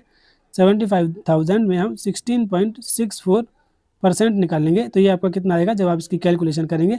तो देखिए ये आपका यहाँ पर कितना आ रहा था सॉल्व होके, ये आ रहा था 12,480। ठीक है, ये कितना आया आपका 12,480 आया। अब ये हमने निकाला था ईयरली, अब हम हाफ ईयरली यहाँ पर निकालते हैं। तो हाफ ईयरली के लिए हमें क्या करना होगा, जो रेट है उसको हाफ कर देना है, तो आर आ जाएगी हमारी 4, और जो टाइम है वो आपका आ जाएगा 4, क्योंकि 2 साल है, 2 साल को आधा आधा करेंगे, मतलब 6-6 महीने में डिवाइड कर लेंगे, तो ये आपका कितना आ जाएगा, टाइम आपका 4 आ जाएगा। तो इसको देखिए कैसे करेंगे, इसको हम इस डायरेक्टली अमाउंट निकाल लेते हैं, क्योंकि इस तरह से करना तो इसको बहुत टफ हो जाता है जब आप 4 साल का निकालते हैं। तो डायरेक्टली हम क्या करते हैं, A is equal to P into 1 plus R upon 100 to the power N. N हमारे यहाँ पर 4 है, तो इससे इजीली हो जाएगा। इजीली तो नहीं होगा, कैलकुलेशन तो आपको यहाँ पर करनी ही पड़ेगी। ठीक है, तो यहाँ पर देखिए क्या आएगा आंसर, इसको कैसे सॉल्व करेंगे। तो पी आपका कितना है, पी आपका 75000 है, और ये 1 प्लस आर अपॉन 100, तो आर कितना है 4 है, 4 अपॉन 100 यानी कि 0.04 हो जाएगा, यानी कि 1.04 की पावर 4 आ जाएगा। अब देखिए इसकी आपको यहाँ पर 4 बार मल्टीप्लाई करनी पड़ेगी, तब जाकर इसका आंसर आएगा। ये हम अमाउंट निकालेंगे, अमाउंट निकालने के बाद उसमें से 75,000 घटाएंगे, तब हमारा क्या आएगा, इंटरेस्ट निकलेगा। ठीक है, तो यहाँ पर जो ईयरली वाला है 12,480, उसको हम यहाँ पर थोड़ा याद रखते हैं, 12,480,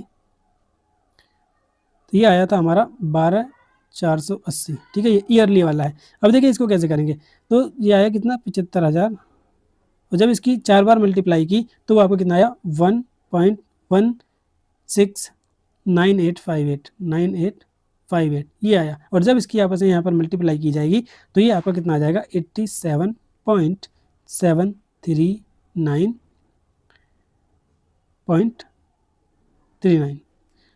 ठीक है, सॉरी ये 87 के बाद पॉइंट यहाँ पर नहीं है, ये पॉइंट आपका 2 नंबर में, यानी कि 87,739.39 आया ये आपका। तो ये क्या आया, ये आपका अमाउंट आया। तो ब्याज निकालने के लिए हम प्रिंसिपल इसमें से माइनस कर देंगे, तो 87,739 में से हम 75,000 को माइनस करेंगे, तो जो हमारा इंटरेस्ट है वो आ जाएगा कितना 12,739, कितना आ जाएगा 12,739.39। ठीक है, तो देखिए ईयरली से आया हमारा 12,480, और जो हमने हाफ ईयरली किया तो उससे आंसर आया 12,739। अब हमको इन दोनों का डिफरेंस बताना है, तो इन दोनों का ये ईयरली वाला है, ये आपका हाफ ईयरली वाला है। तो हाफ ईयरली करके जो निकाला उसमें से जब इसको हम माइनस करेंगे तो जो हमारा आंसर आ जाएगा वो आ जाएगा 259.39। ठीक है, 259.39 और अप्रॉक्सीमेटली 259 ही जो होगा वो आपका यहाँ पर करेक्ट आंसर होगा। ऑप्शन नंबर 3 आपका यहाँ पर करेक्ट हो जाएगा। क्वेश्चन नंबर 4 पर चलते हैं। क्वेश्चन नंबर 4 आपका ये रहा, a man travels 14 kilometre at 4 kmph, speed दे रखी है, डिस्टेंस दे रखी है। Next 28 kilometre at a speed of 6 kilometre and remaining 6 kilometre at 3 kilometre per hour. Find his average speed in kmph during the journey. 16 kilometre की यात्रा को 4 kilometre प्रति घंटा, अगले 28 को 7 किलोमीटर प्रति घंटा, और बचे हुए को 6 किलोमीटर को 3 किलोमीटर प्रति घंटे की रफ्तार से तय करता है। तो पहले टोटल डिस्टेंस हम यहाँ पर देख लेते हैं कितनी है, 16, 28 और 6। तो 16 और 6 22 हो गया, और 22 और 28 आपका यहाँ पर कितना हो जाता है 50 हो गया। टोटल डिस्टेंस आपकी 50 किलोमीटर हो जाती है। अब यहाँ पर क्या निकालते हैं, टोटल टाइम निकाल लेते हैं। तो एवरेज जो स्पीड है वो आपकी यहाँ पर आ जाएगी। टोटल टाइम कितना है, देखिए 16 किलोमीटर इसने 4 की स्पीड से तय की, दूसरे अगले 28 इसने 7 की स्पीड से तय की, और अगले 6 जो है वो उसने 3 की स्पीड से तय की। तो 4 चौक 16, 4 घंटे यहाँ लगे, 4 घंटे यहाँ लगे, 7 चौक 28 और 3 दूनी 6, 2 घंटे आपके यहाँ लगे। तो इसको टोटल टाइम लगा 10 घंटे। देखिए 50 किलोमीटर की दूरी 10 घंटे में तय की, तो किस स्पीड से की होगी, इसने टोटल 5 किलोमीटर प्रति घंटे की रफ्तार से यहाँ पर ये की होगी। तो आंसर जो हो जाएगा वो आपका यहाँ पर फर्स्ट वाला ऑप्शन एकदम करेक्ट हो जाएगा। क्वेश्चन नंबर 5 पर चलते हैं। The average of 13 number is 7 if each number is multiplied by 5। तो एवरेज में भी आपकी 5 की मल्टीप्लाई हो जाएगी, आंसर आ जाएगा, एवरेज आ जाएगा आपका 35। ठीक है, कई बार क्वेश्चन ये आपको कराया है। ऑप्शन नंबर 3 जो होगा वो आपका यहाँ पर करेक्ट हो जाएगा। क्वेश्चन नंबर 6 पर चलते हैं। The population of town increase by 10% in the first year and then decrease by 5 years in the second year. If initial population of town was this, calculate the overall percentage increase in population over the 2 years. तो यहाँ पर सिर्फ हमसे क्या पूछा है, percentage पूछा है, टोटल पॉपुलेशन नहीं पूछी है। तो मतलब कितने परसेंट जो पॉपुलेशन है वो आपकी बढ़ी। तो देखिए पहले 10% बढ़ी, फिर 5% घटी, तो हमें इसकी ज़रूरत भी नहीं है। सीधा सीधा इसको हम कर सकते हैं कैसे, जो हमारा फॉर्मूला होता है 10 आपकी बढ़ी है, 5 आपकी घटी है। ठीक है, उसके बाद हम क्या करते हैं प्लस 10 इंटू -5, क्योंकि 5 घटी है, और डिवाइडेड बाई 100। तो 10 - 5 आपका 5 आ गया, ये माइनस इंटू मतलब माइनस प्लस माइनस हो जाएगा। तो 5 माइनस आपको क्या हो जाएगा, 0 से 0 खत्म, 5 दूनी 10, तो ये आ जाएगा आपका 0.5, यानी कि ये कितना आ जाएगा 4.5।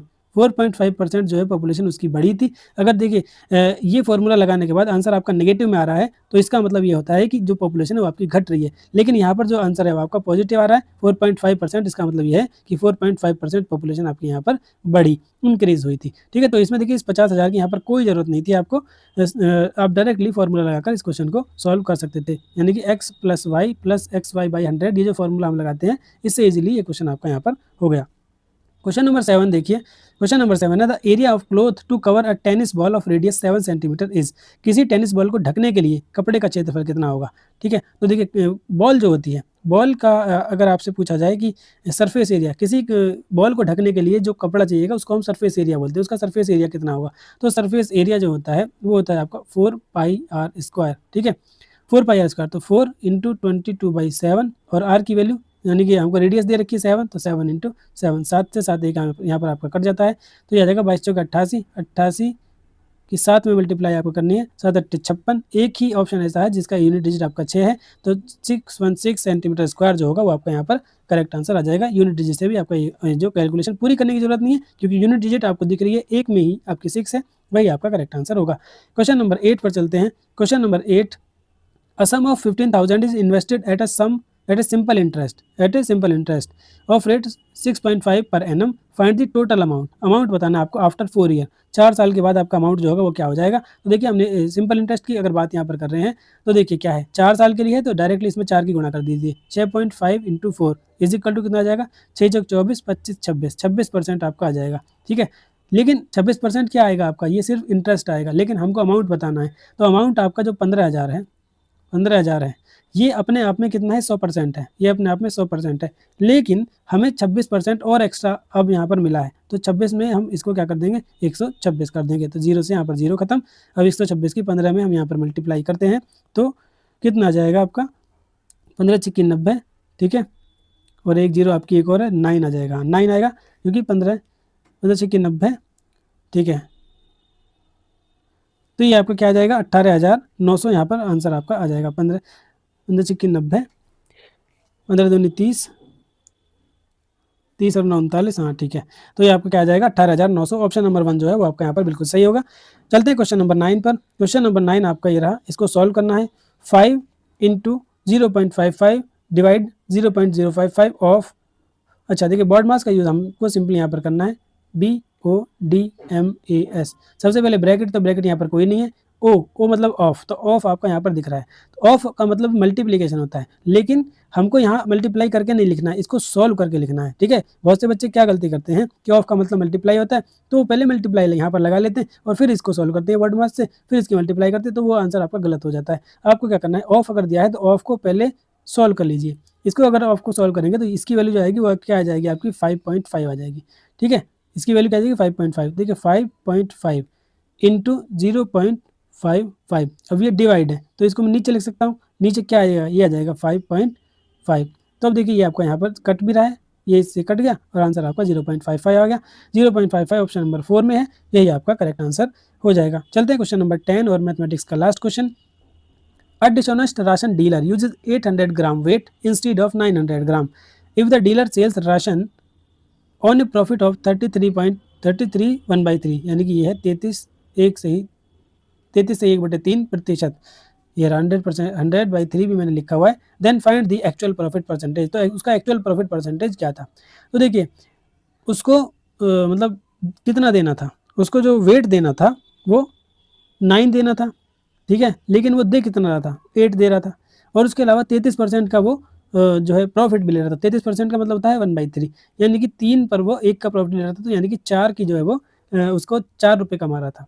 ठीक है, 3 की अगर चीज़ थी तो वो उसको 4 में दे रहा था, तो इसका मतलब ये भी आपका क्या हो जाएगा, मल्टीप्लिकेशन हो। इसमें पूछेगा इसका वास्तविक लाभ क्या होगा, तो देखिए 4 दूनी 8 और 3 दूनी 3 तिया 9, तो 3/2 जो होगा जाएगा उसका क्या हो जाएगा, वास्तविक लाभ होगा। यानी कि दो की चीज़ पर उसने कितना लाभ कमाया, 1 का लाभ कमाया है, यानी कि 1/2। जो चीज़ 2 थी उसने 1 का लाभ कमाया, तो वो आपकी क्या हो गई, 3 हो गई। यानी कि 2 की चीज़ पर 1 का लाभ कमाया, परसेंटेज के लिए 100, तो ये आपका कितना आ जाएगा, 50% लाभ इसका यहाँ पर आ जाएगा। ठीक है, तो एक बार फिर से समझिए, 800 सॉरी इसको 900 ग्राम देना था, लेकिन उसने 800 यूज़ किया। ठीक है, तो मैं इसको 900/800 भी लिख सकता हूँ, बस मैंने ये कि 0 पहले ही काट दिए, तो 9/8 यहाँ पर हो गया। उसके बाद 33 सही 1/3 का मतलब होता है 1/3, यानी कि 3 पर 1 का लाभ कमा रहा है, यानी कि 3 की चीज़ को उसने 4 में बेचा है। ठीक है, तो लाभ के लिए क्या करेंगे हम, 4/3 हो जाएगा आपका। अब इसको सॉल्व करा तो आपका 3/2 आया। ठीक है, कितना आया, 3/2 आया, यानी कि 2 की चीज़ उसने 3 में बेची तो कितना लाभ कमाया, 1 का लाभ कमाया, 2 पर कमाया, परसेंटेज के लिए 100, तो ये आपको कितना आ गया, 50% आपका यहाँ पर आंसर आ गया। ऑप्शन नंबर 2 जो होगा वो बिल्कुल सही आंसर हो जाएगा। इस तरह से मैथमेटिक्स के 10 क्वेश्चन यहाँ पर अब कंप्लीट होते हैं। चलते हैं अपने इंग्लिश लैंग्वेज वाले सेक्शन पर, इसके भी हमको यहाँ पर 10 क्वेश्चंस करने हैं। ठीक है, तो चलिए देखते हैं पहला question. Select the most appropriate option that can substitute the underline idiom in the given sentence. She began to rack her brain to recollect what had happened at the nursing home. तो इसने पूछा है कि rack her brain का मतलब यहाँ पर क्या है। तो रैक हर ब्रेन का मतलब होता है to exert great mental effort to remember और टू सॉल्व समथिंग। किसी चीज़ को, किसी बात को याद करने के लिए, जैसे हम कोई बात भूल जाते हैं या किसी चीज़ को सॉल्व, कोई क्वेश्चन ऐसा आ जाता है जो सॉल्व नहीं होता, तो हम डीप थिंकिंग करते हैं, अपने माइंड पर जोर डालते हैं कि ये कैसे हो, इसमें क्या क्या हम कर सकते हैं। तो वही जो चीज़ होती है उसी को कहते हैं rack her mind, rack once mind, किसी अपने माइंड को रैक कर, ब्रेन को रैक करना। तो इसका मतलब यहाँ पर देखिए जो आंसर हो जाएगा वो हो जाएगा आपका think very hard. Option number 3 जो हो जाएगा वो आपका करेक्ट आंसर होगा। उसके अलावा जो आपके अदर वर्ड्स हैं, देखिए जैसे brush away thought. Brush away thought का मतलब क्या होता है, टू इग्नोर और डिसमिस आइडियाज़। किसी के आइडियाज़, किसी ने कोई आइडिया दिया या आपके ही मन में कोई आइडिया आया, आपने उसको इग्नोर कर दिया, तो उसको कहते हैं brush away thought. Make when effort. Make when effort का मतलब होता है व्यर्थ प्रयास करना, किसी काम, किसी चीज़ में, ऐसी चीज़ में प्रयास करना जिसका कोई रिजल्ट ना हो। और लीप इनटू एक्शन का मतलब क्या होता है, लीप इनटू एक्शन का मतलब होता है to start doing something suddenly. कोई काम अचानक से शुरू कर देना, उसको कहते हैं लीप इनटू एक्शन, अचानक से एक्शन में आ जाना। ठीक है, तो इस क्वेश्चन के अकॉर्डिंग आंसर जो होगा वो हो जाएगा आपका third, think very hard. Question number 2 देखिए, select the most appropriate question to fill in the blank. यहाँ पर आपको क्वेश्चन टैग बताना है। अच्छा, क्वेश्चन टैग बताना है, the value promises were offered to the employees. ठीक है, यहाँ पर देखिए पॉजिटिव सेंटेंस है, तो पॉजिटिव तो आपका यहाँ पर क्वेश्चन टैग नहीं आएगा। पॉजिटिव सेंटेंस के लिए नेगेटिव क्वेश्चन टैग आता है और नेगेटिव सेंटेंसेस के लिए पॉजिटिव क्वेश्चन टैग का हम यूज़ करते हैं, ये हमने आपको कई बार बताया है। तो यहाँ पर देखिए क्या आ रहा है, यहाँ पर आपको वर देखने के लिए मिल रहा है, तो डेफिनेटली वर से ही रिलेटेड आपका बन जाएगा। वरंट दे आपका यहाँ पर सही क्वेश्चन टैग हो जाएगा। ठीक है, वरंट दे आपका सही आंसर होगा, ऑप्शन नंबर 2 करेक्ट हो जाएगा। क्वेश्चन नंबर 3 पर चलिए। क्वेश्चन नंबर 3 है, select the most appropriate adjective. Adjective बताना है to fill in the blank. The research team's findings were dash setting a new standard in their field. अच्छा, कैसी थी, जो एक न्यू स्टैंडर्ड सेट कर रही थी। न्यू स्टैंडर्ड सेट करने का जो मतलब होता है वो होता है कुछ इनोवेटिव करना, कुछ इनोवेटिव या क्रिएटिव करना, कुछ इनोवेटिव जो पहले ना हुआ हो। तो रिसर्च टीम की जो फाइंडिंग थी, उनका जो रिसर्च थी वो क्या थी, अनरिमार्केबल थी, कन्वेंशनल थी, ग्राउंड ब्रेकिंग थी या फिर एवरेज थी। देखिए अनरिमार्केबल का मतलब होता है ऑर्डिनरी, कोई चीज़ मतलब सिंपल होना, कोई इनोवेटिव ना होना, तो ये तो आंसर नहीं होगा। कन्वेंशनल भी आपको क्या होता है, जो ट्रेडिशनल वे में चली आ रही है। एवरेज भी क्या होता है, आपकी ऑर्डिनरी होता है। तो ग्राउंड ब्रेकिंग जो है, यानी कि उसने ज़मीन हिला दी, कहते हैं ना, उसकी रिसर्च ने ज़मीन हिला दी। तो यही चीज़ है यहाँ पर कि the research team's finding were ground breaking setting a new standard in their field. तो ऑप्शन नंबर 3 जो होगा वो आपका यहाँ पर करेक्ट आंसर हो जाएगा। क्वेश्चन नंबर 4 पर चलते हैं। क्वेश्चन नंबर 4 देखिए आपका यहाँ पर क्या है, ये जंबल ऑर्डर में आपके सेंटेंस दिए हुए हैं। इस पैराग्राफ को आपको कोहेरेंट और मीनिंगफुल बनाना है। ठीक है, this phenomena is popularly known as brain drain. ठीक है, देखिए पहले से ही हमें पता चल रहा है, जो पहली लाइन हम पढ़ रहे हैं, कि ये कहीं ना कहीं पहले बात हो चुकी है। कौन सा फिनोमिना अभी हमें नहीं पता है। तो इसका मतलब ये है कि ए से तो आपका सेंटेंस स्टार्ट नहीं हो सकता, तो ए से जो भी स्टार्ट हो रहा है उसको हमने एलिमिनेट कर दिया है। दूसरा क्या है आपका, दूसरा है आपका brain drain affect the home country and the companies with in it. देखिए तो ये अफेक्ट करता है, इसके अफेक्ट की बात आ रही है, लेकिन अभी हमें इसका पता नहीं है कि ब्रेन ड्रेन होता क्या है। तो कहीं ना कहीं बी वाले से भी हमारा सेंटेंस जो स्टार्ट नहीं होगा। लेकिन अभी रुकते हैं, तीसरा वाला पढ़ते हैं। When scientist, health care providers, entrepreneurs and other business and management latent consistently leave the country of birth for opportunities abroad, it creates a persistent drag on the home country's economy and blights its growth। तो यहाँ पर देखिए इसने क्या बताया है, सी वाले में with A depleted entrepreneur class who can develop goods and services create job. अच्छा देखिए डी से भी आपका आंसर शुरू नहीं होगा, बी से भी नहीं होगा, तो सिंपली यहाँ पर जो हमारा आंसर जो शुरू हो जाएगा वो सी से शुरू होगा। यहाँ पर क्यों सी से शुरू होगा, तो इसने जो ब्रेन ड्रेन की जो डेफिनेशन है, एक तरह से ओरिजिन बताया कि ये चीज़ कैसे स्टार्ट होती है। ठीक है, फर्स्ट वाले में हमने देखा था कि इसको क्या कहते हैं, इसको ब्रेन ड्रेन कहते हैं। तो जो सी में इसने बातें कही हैं, ये जो फिनोमिना है इसको ब्रेन ड्रेन कहते हैं। तो सी के बाद आ जाएगा आपका ए, जो कि एक ही ऑप्शन में दिया गया है। This phenomena is popularly known as brain drain in coinage of the British Royal Society in response to the immigration of scientists from the United Kingdom to the United States and Canada in 1950s and 60s। तो आगे हमें करने की जरूरत भी नहीं है क्योंकि हमारा जो एक ही आंसर था वो यहाँ पर मिल चुका है। चलिए चलते हैं अपने क्वेश्चन नंबर 5 पर। क्वेश्चन नंबर 5 यहाँ पर देखिए, select the most appropriate option to fill in the blank. यहाँ पर आपको क्या है, इन बताना है कि इन चार में से यहाँ पर क्या आएगा। Dash they arrived at destination before nightfall. Nightfall से पहले वो अपने डेस्टिनेशन पर पहुंच गए। यानी कि यहाँ पर कह रहा है, एक carefully they arrived at the destination before nightfall, quickly they arrived at the destination before nightfall, या केयरली या फॉर्चुनेटली। तो यहाँ पर देखिए क्या आना चाहिए। यहाँ पर कहानी क्या है, यहाँ पर कहानी है कि नाइटफॉल से पहले पहले वो अपनी मंजिल पर पहुंच गए थे। ठीक है, नाइटफॉल का मतलब क्या है कि मतलब रात होने से पहले पहले, सिंपली आप समझिए कि रात होने से पहले पहले वो लोग अपनी मंजिल पर पहुंच गए थे। ये कहीं ना कहीं हमें पॉजिटिव वाइब्स दे रहा है। तो पॉजिटिव के लिए हम यहाँ पर क्या यूज़ करेंगे, केयरफुली करेंगे, क्विकली करेंगे, केयरलेसली तो आ ही नहीं सकता किसी भी सूरत। तो फॉर्चुनेटली यानी ये भाग्य था, भाग्यवश वो लोग रात होने से पहले पहले अपनी मंजिल पर पहुंच गए थे, डेस्टिनेशन पर पहुंच गए थे। तो ऑप्शन नंबर 4 जो होगा वो आपका यहाँ पर करेक्ट आंसर आ जाएगा। चलते हैं क्वेश्चन नंबर 6 पर। क्वेश्चन नंबर 6 आपके सामने ये रहा, select the option that can be used as a one word substitution for the given group of words. A person who is excessively concerned with cleanliness and orderliness.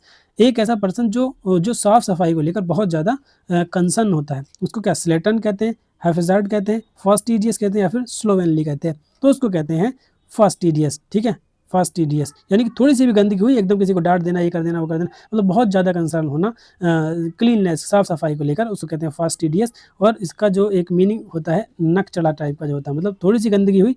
अब देखिए कोई बच्चे जाएँ या कोई भी जाए, थोड़ी बहुत गंदगी हो जाती है, लेकिन जो थोड़ी सी गंदगी होते ही किसी पर भड़क जाए या उनको उल्टा सीधा कहने लगे, वो आपके फास्टिडियस टाइप के लोग होते हैं। उसके अलावा अगर बात करें स्लेटन, आंसर तो आपका थर्ड ही होगा। स्लेटन क्या होता है, ये बेसिकली लेडी के लिए यूज़ किया जाता है। जो लेडी मतलब डर्टी रहती है, मतलब गंदी रहती है, हैबिचुअली उनकी मतलब आदत में ही ऐसा हो जाता है कि वो अनटाइडी, डर्टी या केयरलेस होती है। ठीक है, अपनी अपीयरेंस को लेकर या अपने किसी भी चीज़ को लेकर उन्हें मतलब कोई सेंस ही नहीं होता है। तो उसको कहते हैं स्लैटर्न। जो जिनकी आदत हो जाती है उनको गंदगी में रहने की, वो ये लेडी के लिए स्पेशली वर्ड यूज़ होता है। ठीक है, हैफेजार्ड का मतलब क्या होता है, a state of disorder rather than persons behaviour. ठीक है, एक ऐसी स्टेट होती है ये डिसऑर्डर की, उसके बिहेवियर से रिलेटेड। तो स्लोवेनली एक होता है आपका स्लोवेनली, तो ये उस पर्सन के लिए आता है जो हैबिचुअली अनटाइडी और आपके डर्टी रहते हैं, केयरलेस रहते हैं अपनी हैबिट और अपीयरेंस को लेकर। तो देखिए स्लेटर्न और स्लोवेनली जो है ये लगभग सेम सेम मीनिंग देता है, लेकिन स्लेटर्न जो है वो स्पेशली लेडी के लिए या फीमेल के लिए यूज़ किया जाता है। ठीक है, तो इसका जो आंसर होगा क्वेश्चन के अकॉर्डिंग वो होगा फास्टिडियस। चलते हैं क्वेश्चन नंबर 7 पर। क्वेश्चन नंबर 7 आपका ये रहा, select the most appropriate synonym to the given word contemporary. ठीक है, कंटेम्परेरी का मतलब क्या होता है, कंटेम्परेरी का मतलब होता है किसी के मतलब कोई जो काम हुआ है वो साथ साथ हुआ है, सेम पीरियड में हुआ है, या कोई चीज़ कोई घटना घटी है मतलब सेम पीरियड में। जैसे मान लीजिए जब भारत आज़ाद हुआ तो उस समय पर कोई और अगर घटना हुई है तो उसको कहते हैं कंटेम्परेरी, मतलब साथ साथ में दो काम हुए हैं। तो इसका यहाँ पर आपको सिनोनिम बताना है। डिसयूज्ड होगा, डिसयूज नहीं होगा। कोइंसिडेंट, कोइंसिडेंट भी क्या होता है, मतलब अचानक से ही कोइंसिडेंस मतलब दो काम एक साथ हो जाना, उसको कोइंसिडेंट कहते हैं। रिमोट, रिमोट किसे कहते हैं, तो रिमोट जो होता है मतलब for far away in space और टाइम, टाइम में या स्पेस में दूर दूर दूर दूर होना, उसको रिमोट कहते हैं। कपूत, कपूत क्या होता है आपका, ये होता है आपका ब्रोकन और यूजलेस चीज़ जो होती है उसको कहते हैं। तो आंसर जो यहाँ पर होगा आपका कोइंसिडेंट होगा। कंटेम्परेरी का सिनोनिम यहाँ पर पूछा था। क्वेश्चन नंबर 8 पर चलते हैं। क्वेश्चन नंबर 8 आपके सामने ये रहा, select the most appropriate option to fill in the blank. They took him to the hospital immediately after the cardiac arrest dash he could not survive. यानी कि जैसे ही उसको कार्डियक अरेस्ट आया उसको इमीडिएटली हॉस्पिटल ले गए, लेकिन वो फिर भी नहीं जी सका। तो यहाँ पर ये जो लेकिन वर्ड आ रहा है, पर वो फिर भी नहीं जी सका या पर कह सकते हैं, उसके लिए क्या और आएगा, as a result. As a result positive के लिए यूज होता है। As a result he survived, वो बच गया। अगर बच जाता तो एज ए रिजल्ट हम यहाँ पर लिख सकते थे। तो स्टिल यहाँ पर जो होगा वो आपका सही आंसर होगा। स्टिल मतलब फिर भी वो नहीं बच सका। जैसे उसको कार्डियक अरेस्ट आया उसको हॉस्पिटल ले जाएगा तुरंत, लेकिन फिर भी वो नहीं बच सका। तो ऑप्शन नंबर 3 जो है स्टिल यहाँ पर करेक्ट आंसर आ जाएगा। ठीक है, चलते हैं क्वेश्चन नंबर 9 पर। क्वेश्चन नंबर 9 आपका select the most appropriate article. यहाँ पर आर्टिकल आपको बताना है। अगर आर्टिकल यूज नहीं होता है तो यहाँ पर नो आर्टिकल रिक्वायर्ड पर टिक करना है। Arjun's presentation turned out to be dash best that the company had ever seen. Arjun की प्रेजेंटेशन जो थी वो इतनी ज़्यादा बढ़िया थी कि कंपनी में शायद पहले ही किसी ने देखी हो। तो बेस्ट जो है वो क्या है आपका सुपरलेटिव डिग्री है, और हम जानते हैं कि सुपरलेटिव डिग्री से पहले हमेशा द का यूज़ करते हैं। तो ऑप्शन नंबर फर्स्ट ही आपका यहाँ पर बिल्कुल सही हो जाएगा। चलते हैं क्वेश्चन नंबर 10 पर। क्वेश्चन नंबर 10 है select the most appropriate option to fill in the blank. Krituk dash completed his task on time. तो यहाँ पर क्या आएगा, हैव, हैज़, विल या फिर इज। तो ये देखिए क्या है, ये एक सिंगल पर्सन है, तो सिंगल के लिए हम क्या यूज़ करते हैं, और ये क्या है आपका कंप्लीटेड, वर्ब की थर्ड फॉर्म भी आपकी यहाँ पर आ रही है। तो डेफिनेटली ये जो सेंटेंस होगा ये आपका प्रेजेंट परफेक्ट टेंस में आपका बनेगा। तो Kritik has completed his task on time. तो ऑप्शन नंबर 2 आपका यहाँ पर एकदम करेक्ट हो जाएगा। इस तरह से इंग्लिश के भी 10 क्वेश्चन आपके यहाँ पर कंप्लीट हो चुके हैं। चलते हैं नेक्स्ट सेक्शन पर, जो है हमारा हिंदी भाषा का। हिंदी भाषा के भी आपको यहाँ पर 10 क्वेश्चंस करने हैं। चलिए देखते हैं फर्स्ट क्वेश्चन। जीने की इच्छा रखने वाला वाक्यांश के लिए एक सार्थक शब्द क्या होगा। तो जीने की इच्छा रखने वाले को कहते हैं जीजी विशु। ठीक है, जीजी विशा जो है वो क्या है, वो जीने की इच्छा। जीने की इच्छा अगर आपसे पूछ ले, सिर्फ जीने की इच्छा, उसको कहते हैं जीजी विशा, और जीने की इच्छा रखने वाला उसको कहते हैं जीजी विशु। ठीक है, जिगीशा क्या होती है, जिगीशा होती है आपकी जीतने की इच्छा, जीतने की इच्छा। और जीवट क्या है आपका, जीवट जो होता है, जीवट कहते हैं साहस और धैर्य को, यानी जो लोग कठिन परिस्थितियों में भी डटे रहने का साहस रखते हैं, डटे रहने की क्षमता रखते हैं, उसको क्या कहते हैं, उसको जीवट कहा जाता है। तो ऑप्शन नंबर जो यहाँ पर होगा क्वेश्चन के अकॉर्डिंग, इच्छा रखने वाला पूछा है तो जीजी विशु आ जाएगा। ठीक है, जैसे जिज्ञासा रखना, जिज्ञासु होता है जो जिज्ञासा रखता है। चलते हैं क्वेश्चन नंबर 2 पर। क्वेश्चन नंबर 2 है वाक्य क्रम में लिखें और उत्तर के रूप में सही विकल्प चुनें। मोहन और सोहन सोता है, मोहन और सोहन सोते ही रहता है, मोहन और सोहन सोते हैं, मोहन तथा सोहन सोता है, मोहन सोहन सोता है। तो यहाँ पर देखिए क्या आंसर होगा आपका, मोहन और सोहन सोते हैं। ऑप्शन नंबर 3 जो है वो आपका यहाँ पर करेक्ट हो जाएगा। ठीक है, तो ऑप्शन नंबर 3 आपका यहाँ पर सही होगा। देखिए वैसे ये क्वेश्चन के तौर पर दिया था, लेकिन यहाँ ये क्योंकि मार्क हो गया तो कोई बात नहीं, उसके अलावा ये 4 जो थे ये ऑप्शन थे, लेकिन यहाँ पर अब इसके अकॉर्डिंग ये वाला इसका सही आंसर होगा। क्वेश्चन नंबर 3 पर चलते हैं। शहर में आज रात चंचला नहीं आएगी। इस वाक्य में चंचला का पर्यायवाची कौन सा उपयुक्त होगा, तड़ित, चपला, दामिनी या फिर बिजली। तो देखिए चंचला कहते हैं बिजली को, चंचला कहते हैं चपला को। चंचला यानी कि सारे के सारे ही इसके पर्यायवाची दिए हुए हैं, लेकिन आपको इस सेंटेंस के अकॉर्डिंग यहाँ पर बेस्ट चुनना है। तो आज रात चंचला नहीं आएगी, चंचला नहीं आने का मतलब क्या है कि आज रात जो है बिजली नहीं आएगी, यही यहाँ पर एकदम बेस्ट आपका बन रहा है। तो चंचला, बिजली, दामिनी या तड़ित जो है ये सारे के सारे क्या हैं, एक दूसरे के पर्यायवाची हैं, लेकिन यहाँ पर जो बेस्ट होगा, हमें बेस्ट सेलेक्ट करना है, तो बिजली जो होगा वो बिल्कुल सही हो जाएगा कि आज रात बिजली नहीं आएगी। क्वेश्चन नंबर 4 पर चलते हैं। क्वेश्चन नंबर 4 है निम्न में से कौन सा मुहावरा अपने अर्थ से असुमेलित है, यानी अपना अर्थ नहीं दे रहा है। ईंट का पत्थर जवाब से देना, तो ईंट का जवाब पत्थर से देना, कड़ा जवाब देना बिल्कुल सही है। ईमान डोलना, सच बोलना, ये गलत है। ईंट तक बिकवाना, सब कुछ ले लेना, ये बिल्कुल सही है। ईंट का घर मिट्टी करना, घर को नष्ट कर देना, ये भी आपका बिल्कुल सही है। देखिए ईमान डोलने का मतलब होता है नीयत खराब हो जाना या नीयत बिगड़ जाना। ठीक है, किसी को देखकर या किसी के माल को देखकर या किसी चीज़ को देखकर जो मन में नेगेटिव थॉट्स का आ जाना, ईमान डोल जाना कहते हैं उसको। तो सच बोलना नहीं होगा, नीयत बिगड़ना का होगा, नीयत बिगड़ना। ठीक है, इससे रिलेटेड आपने क्या है एक गाना भी सुना होगा, खैर मैं यहाँ पर उसको नहीं बोलूँगा। क्वेश्चन आंसर नंबर 2 जो होगा वो आपका यहाँ पर सही हो जाएगा। क्वेश्चन नंबर 4 देखिए, 5 देखिए। निम्नलिखित विकल्पों में से उचित विकल्प का चयन कर वाक्य को पूर्ण करें। गोविंद डैश दौड़ता है, गोविंद निकट दौड़ता है, गोविंद पास दौड़ता है, गोविंद घर घर दौड़ता है, या गोविंद तेज दौड़ता है। ठीक है, तो हमें यहाँ पर क्या लगाना था, क्रिया विशेषण का यूज़ करना था, दौड़ने की विशेषता जो बताए, तो गोविंद तेज दौड़ता है। ऑप्शन नंबर 4 आपका यहाँ पर सही हो जाएगा। क्वेश्चन नंबर 6 देखिए। आपका यहाँ पर क्या है, गद्यांश दिया है और इसके आधार पर 5 प्रश्न दिए हैं, उनका हमें यहाँ पर आंसर देना है। तो सबसे पहले क्या करना है, हमें पाँचों के पाँचों प्रश्नों को पढ़ लेना है। तो पाँचों प्रश्नों को एक बार पढ़ते हैं, फिर इसको पढ़ेंगे तो हमारे जो क्वेश्चन है वो जल्दी से मिलने की चांस रहते हैं। आर्य यूनानियों ने हिब्री लिपि को किस तरह अपनाया। पहला प्रश्न ये हो गया। वर्तमान रूप में प्रचलित संस्कृत के शब्द जो हैं वो भारत की बाहर से भाषाओं से लिए हैं, लोक भाषा प्राकृत से बने, भारतीय भाषाओं के शब्दों का संस्कार करके बने, या फिर मूलतः संस्कृत के हैं। तो ये हमको मिल जाएगा उसमें पैराग्राफ में। इसका आंसर क्या है, ब्राह्मी लिपि का विकास कब हुआ। ठीक है, ये भी हमें पैराग्राफ में मिल जाएगा। यानी कि इससे हमारे माइंड में रहेगा कि क्या-क्या क्वेश्चन हमें किस-किस क्वेश्चन का आंसर जो है वो निकालना है। तो सिंधु घाटी सभ्यता और उसकी भाव चित्र लिपि का नाश किसकी वजह से हुआ, ये भी हमें वहाँ पर देखने के लिए मिलेगा। 10th क्वेश्चन है, अशोक द्वारा इस्तेमाल की गई ब्रह्मलिपि की शुरुआत कब हुई थी, ये भी हमें उसमें देखने के लिए मिल जाएगा। तो पाँचों प्रश्न हमने पढ़ लिए हैं, फटाफट से हम अपने पैराग्राफ को पढ़ते हैं और पाँचों के उत्तर फिर यहाँ पर देंगे। अशोककालीन संस्कृत में लिपि या लिपिक के लिए कोई शब्द न था, इसलिए ये शब्द फारसी से लेने पड़े। ठीक है, ये चीज़ याद रखिएगा।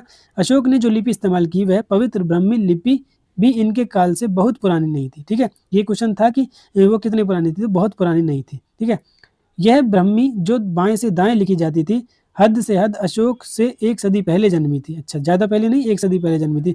स्वीकार किया जाना चाहिए कि इसको भारत के बाहर कहीं से लाकर यहाँ प्रचलित किया गया था तथा उसको यहाँ उसी प्रकार अपना लिया गया था जिस प्रकार आर्य यूनानियों ने हिब्रू लिपि को दाएं से बाएं लिखने की बजाय बाएं से दाएं लिखने का परिवर्तन अपना लिया था। देखिए, पहले वाले का आंसर आपको यहाँ पर मिल गया है। आर्य यूनानियों ने हिब्रू लिपि को किस तरह से अपनाया था, तो उन्होंने दाएं से बाएं की बजाय बाएं से दाएं लिखकर अपनाया था। तो पहले वाले का आंसर हमें यहाँ पर मिल गया है। हमें ब्राह्मी लिपि के भारत में या विदेशों में विकास की किसी भी मंजिल का ज्ञान नहीं है। उसका सिंधु घाटी की भाव चित्र लिपि से कोई संबंध नहीं है। आर्यों ने उस सभ्यता का नाश कर जो संबंध नहीं जोड़ा जा सकता क्योंकि उसका यकायक अंत हो गया। अनुमानतः यह अनुमान है, लेखन से बिल्कुल अनजान वैदिक आर्यों ने उस सभ्यता का नाश कर दिया। किस सभ्यता की बात हो रही है? सिंधु घाटी सभ्यता। ये भी क्वेश्चन आया है कि किसने नाश किया। ठीक है, तो आर्यों ने किया। सिंधु लिपि के विलुप्त हो जाने यानी 15वीं सदी ईसा पूर्व से लेकर ब्रह्मी के उदय यानी 5वीं सदी ईसा पूर्व तक एक लंबा काल व्यवधान है। तो देखिए, यहाँ पर सारे प्रश्नों के आंसर हमें यहाँ पर मिल गए। पहले का तो यही हो गया कि आर्यों ने यूनानियों ने हिब्रू लिपि को किस तरह अपनाया था, दाएं से बाएं की बजाय बाएं से दाएं लिखकर अपनाया था। दूसरा प्रश्न क्या था हमारा, वर्तमान रूप में प्रचलित संस्कृत के जो शब्द हैं वो कहाँ से लिए गए हैं, तो भारत की बाहर की भाषाओं से भी लिए गए हैं। 7वें का पहला ऑप्शन नंबर जो 1 है वो यहाँ पर सही हो जाएगा। ठीक है, चलते हैं प्रश्न नंबर 8 पर। प्रश्न नंबर 8 क्या है, ब्राह्मी लिपि का विकास किस शताब्दी में हुआ, तो किस शताब्दी में हुआ था आपकी, ईसा पूर्व 5वीं शताब्दी। ठीक है, आया था ना आपका लास्ट में, ये देखिए ईसा पूर्व 5वीं शताब्दी ब्राह्मी लिपि का उदय यानी 5वीं सदी ईसा पूर्व। चलते हैं अगले प्रश्न पर। ईसा पूर्व 5वीं शताब्दी, ऑप्शन नंबर 3 जो होगा वो करेक्ट होगा। प्रश्न नंबर 9 देखिए, प्रश्न नंबर 9 सिंधु घाटी सभ्यता और उसकी भाव चित्र लिपि का नाश किसकी वजह से हुआ, तो अनुमानतः है किसकी तरह, यूनानी आर्यों के कारण हुआ। ठीक है, तो संभवतः किसके, यूनानी वैदिक आर्यों के कारण। एक मिनट, इसमें यूनानी आर्य है या फिर वैदिक आर्य है, इसमें क्या था आपका, किसकी वजह से हुआ था, वैदिक आर्यों ने सभ्यता का नाश किया। देखिए जरा, वैदिक आर्यों ने सभ्यता का नाश कर दिया, तो वैदिक आर्य इसका सही आंसर होगा। संभवतः वैदिक आर्य इसका यहाँ पर क्या हो जाएगा, सही उत्तर होगा वैदिक आर्य। ऑप्शन नंबर 1 जो होगा पहला वाला यहाँ पर सही होगा, दूसरा नहीं होगा। चलते हैं प्रश्न नंबर 10 और लास्ट क्वेश्चन। अशोक द्वारा इस्तेमाल की गई ब्रह्मलिपि इसकी शुरुआत अशोक के समय से हुई, अशोक से थोड़े समय पहले अस्तित्व में आई थी। ठीक है, ये देखिए हमने पढ़ा था कि ज़्यादा नहीं, बस 1 सदी पहले ही अशोक से आई थी। तो ऑप्शन नंबर 2 जो होगा वो आपका यहाँ पर बिल्कुल सही आंसर हो जाएगा। तो इस तरह से हमने हिंदी के भी 10 प्रश्न यहाँ पर कंप्लीट कर लिए हैं और इस प्रैक्टिस सेट के टोटल 50 प्रश्नों को हमने यहाँ पर कंप्लीट कर लिया है। आई होप कि ये सभी प्रश्न आपको पसंद आए होंगे। अगर आपको पसंद आई है वीडियो तो वीडियो को लाइक करके चैनल को सब्सक्राइब करना ना भूलें और अपने दोस्तों के साथ भी वीडियो को शेयर करें। तो चलिए मिलते हैं नेक्स्ट वीडियो में नेक्स्ट प्रैक्टिस सेट के साथ। तब तक के लिए